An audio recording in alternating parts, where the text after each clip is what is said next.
Hello, I am Jairo Villada, and we are here in one of the 68 creeks in Medellin, Colombia. I had participated in a master's degree in hydraulic engineering in the Netherlands. During my research project, I studied the influence of vegetation on the long-term morphological changes in the common Meuse River at the location of Meuse. This study has been carried out under the huge project in the common Meuse River, where the pilot project Meuse is a pioneer. Flooding is a natural phenomenon. It's not a new problem. Between 1971 and 1995, more than 150 major floods had occurred in Europe. For many rivers in Europe, flood might be more severe in the future due to the climate changes and changes in the land use, whereas flood protection cannot be achieved by continued raising of dikes. Therefore, new trends in river management aim at lowering flood levels by allowing more space of the river. Recent restoration projects in the Netherlands show a successful increase of rural biodiversity, but there is an increasing concern over floodplain vegetation growth and its effects on the flood conveyance of the river.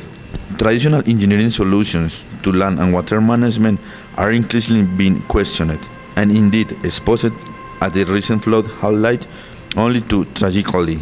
Instead of providing protection, modern large-scale dam and dike structures can actually increase the scale of damage, partly because people living on floodplains are prone to overestimate the level of protection provided, particularly when rainfall events exceed 100-year events, as has recently been the case in many places. Nowadays, new techniques such as pilot project Meuse to maintain safety against flooding have been implemented.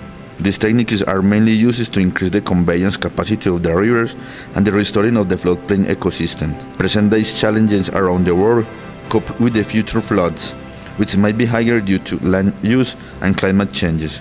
For this reason, rehabilitation of the river by different interventions has to be applied. The European Water Frame Directive really does offer potential for working with nature rather than against it. Perhaps the catastrophe that we have experienced will convince the government of the importance of using ecological flood control instead of traditional engineering solutions.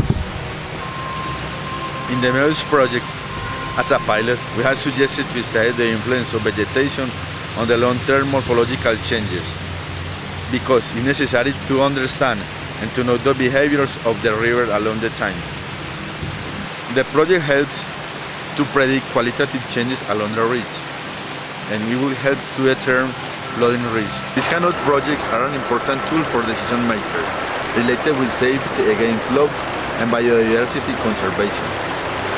This research can contribute to understand the long-term behavior of the river due to restoration works and the interaction between floodplain vegetation and biodiversity. This issue has to be discussed and in planning with involving neighboring countries. It's very important to take into consideration that river restoration work at larger scale has to be applied in the entire river Meuse.